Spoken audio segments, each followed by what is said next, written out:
금강산 신선이 된 나무꾼 총각.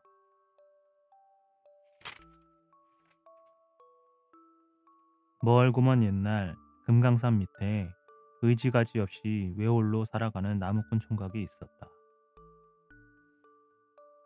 어느 날 총각은 지게를 지고 산에 나무하러 갔다.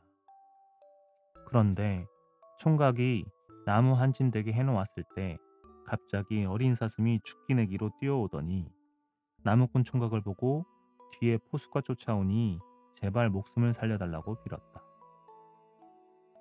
어린 사슴은 귀엽기도 하고 불쌍하기도 했다. 나무꾼 총각은 두말 없이 어린 사슴을 자기가 해놓은 나무 더미 속에 숨겨주었다. 이윽하여 포수가 씩씩거리며 달려오더니 나무꾼 총각을 보고 물었다. 방금 이리로 사슴 한 마리가 뛰어가는 걸 보지 못했어? 보았습니다. 저쪽으로 막 뛰어갑디다. 포수는 나무꾼 총각이 가리키는 쪽으로 달려갔다. 포수가 멀리 사라져 보이지 않자 나무꾼 총각은 어린 사슴을 나무 더미 속에서 꺼내주었다.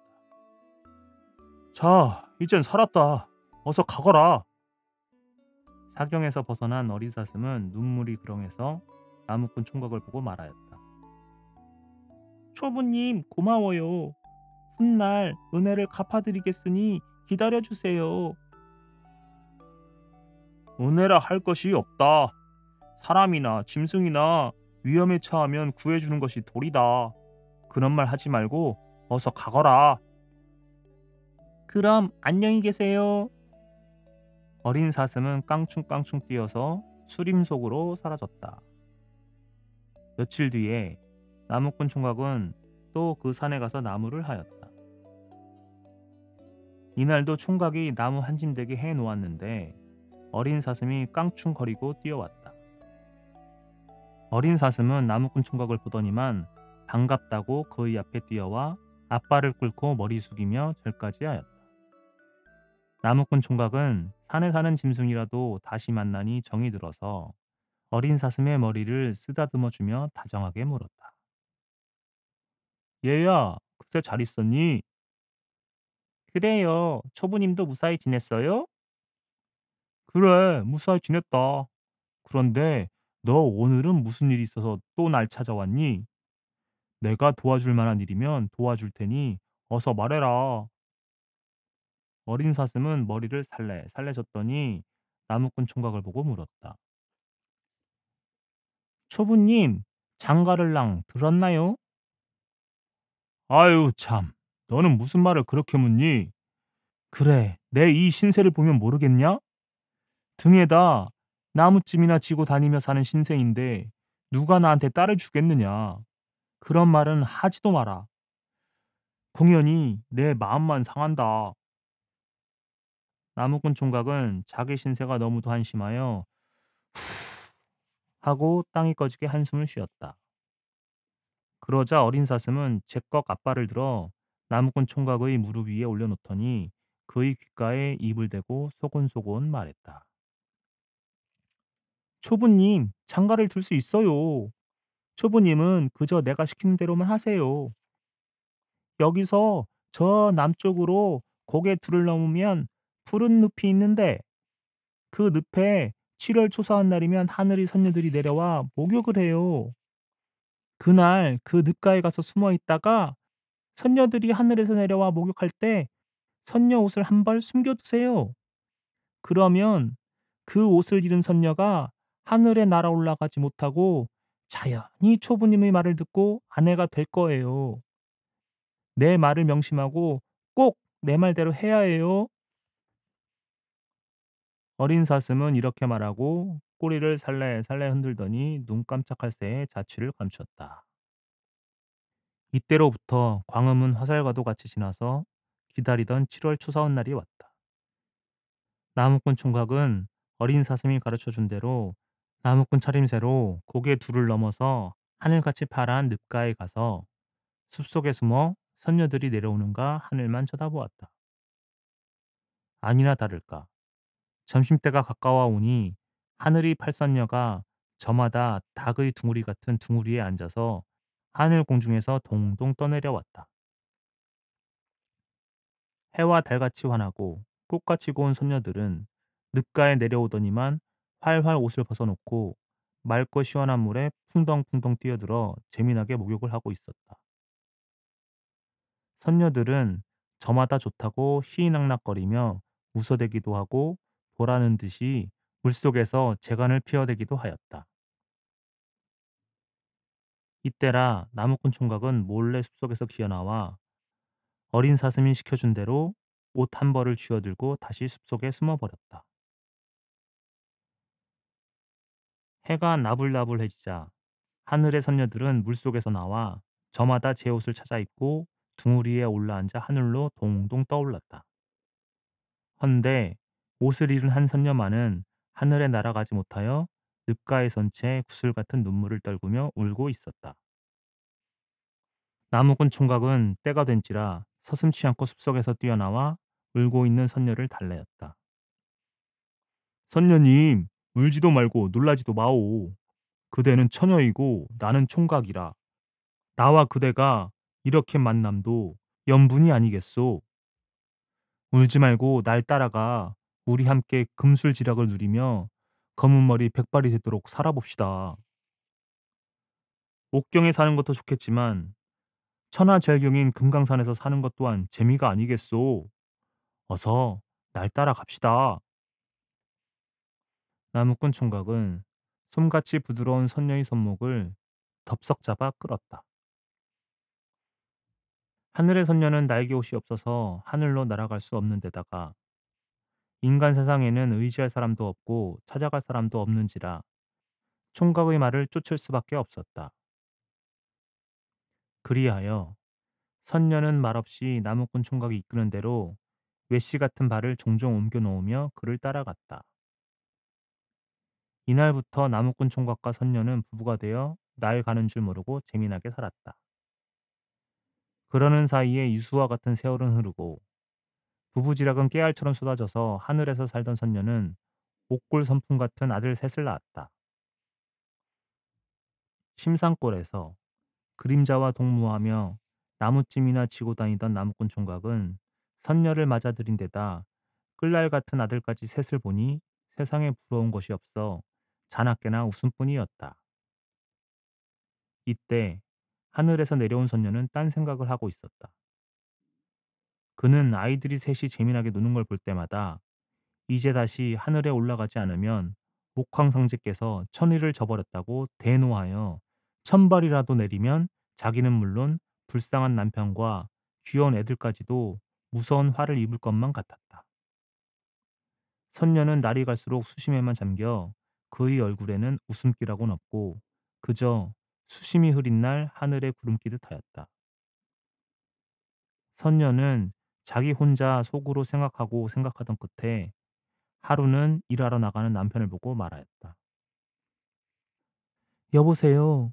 내 한 가지 간절한 청이 있는데 들어주겠나요? 허허허.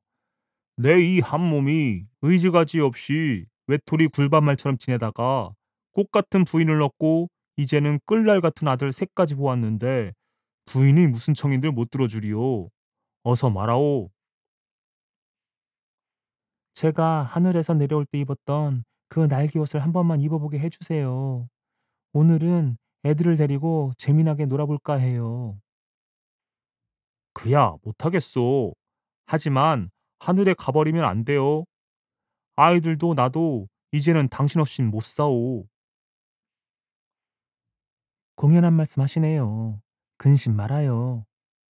선녀가 이같이 말하니 초부는 서슴치 않고 아내의 청대로 그에게 하늘에서 내려올 때 입고 내려왔던 날개 옷을 꺼내다 주고 싱글벙글 웃으며 일하러 갔다. 남편이 일하러 나가자 선녀는 날개 옷을 입고 하늘에 올라갈 차비를 하였다. 선녀는 눈물이 그렁해서 철 모르는 어린 것들을 불러 번갈아가며 품에 안아 주었다. 아이들은 어머니의 심사를 모르고 품에 안기니 좋다고 웃으며 짝짝 쿵을 쳤지만 선녀의 눈에서는 눈물이 비오듯 쏟아졌다. 그러니 큰아이가 이상한 생각이 들어 어머니를 보고 물었다. 엄마는 왜 울어? 선녀는 차마 어린애들까지 속일 수가 없었다. 그래서 모진 마음을 먹고 실말을 하였다. 얘들아, 엄마는 본래 하늘나라 사람이란다. 엄마가 하늘나라로 돌아가지 않으면 아버지와 너희들이 화를 입는단다. 그러니 엄마 대신 너희들이 아버지를 잘 모셔야 한다. 잘 있거라. 얘들아, 엄마는 간다. 선녀는 말을 마치자 눈물을 흘리며 하늘에 날아올랐다. 철없는 아이들은 영문도 잘 모르고 까마득히 하늘로 날아오르는 어머니를 쳐다보며 그저 어머니! 어머니! 하고 목 놓아 울기만 했다. 어머니를 애타게 부르며 우는 새 아이들의 울음소리가 바람을 타고 밭에서 일하는 아버지의 귓전에까지 울려갔다. 어머니를 부르며 슬피 우는 애들의 소리를 듣고 초부는 허둥지둥 집으로 달려왔다. 집에 와보니 꽃 같은 안에는 그림자도 보이지 않고 새 아이가 발버둥치며 울고 있었다. 그제야 영문을 한 초부는 공연히 날개옷을 주었다고 후회했지만 이미 엎지러 놓은 물이라 다시 주워 담을 수도 없었다. 그래서 초부는 좋은 말로 애들을 달랠 수밖에 없었다. 얘들아, 울지 마라. 엄만 하늘나라에 갔다가 돌아온단다. 정말 오나요? 정말 아니고 그렇지만 울면 돌아오지 않아. 어서 울음을 그쳐야지. 아버지의 말에 애들은 울음을 뚝 그쳤다. 한편 초부의 생각에도 부부 이정과 새 아들을 못 잊어 어느 날은 꼭 선녀가 돌아올 것만 같았다. 그러나 한 달이 지나고 석 달이 지나도 하늘나라에 간 선녀는 다시 돌아오지 않았다. 그러던 어느 하루 초부는 엄마를 찾으며 성화를 부리는 애들을 겨우 달래놓고는 너무도 마음이 울적하여 전에 갔던 그 산으로 나무하러 갔다. 초부는 지게를 벗어놓고 낫을 쥐었으나 나무할 생각조차 나지 않아 애꿎은 담배만 풀썩풀썩 피우며 한숨밖에 쉬지 않았다. 이때 난데없이 그 사슴이 껑충거리고 뛰어오더니 초부를 보고 인사했다. 초부님 안녕하세요. 오냐. 초부는 사슴을 보니 기쁘기도 했지만 지나간 일들이 생각나며 설움이 북받쳐서 말도 바로 나가지 않았다. 초부님 무슨 일이라도 생긴 게 아니에요? 걱정 말아요. 제가 도와줄 테니 어서 말씀하세요. 초부는 눈물을 흘리며 선녀를 후인 삼아 금슬 좋게 지내며 그새 아들 셋을 본 이야기부터 시작해서 선녀가 하늘에 올라간 슬픈 사연이며 아들 셋이 날마다 어머니를 찾아 울고 있는 슬픈 사정을 하나부터 열까지 다 말했다.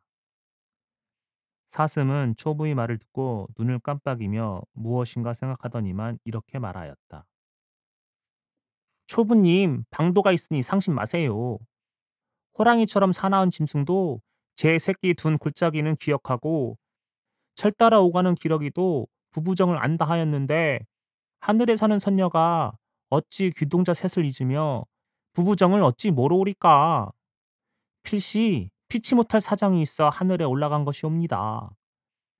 그러니 초부님께서는 선녀님을 만나시던 그 늪가에 애들 셋을 데리고 가서 애들더러는 울면서 어머니를 부르게 하고 초부님은 선녀님을 부르세요. 세 번만 부르면 하늘에서 선녀님이 내려올 것이오니 그때 꼭 그와 함께 하늘에 올라가야 합니다.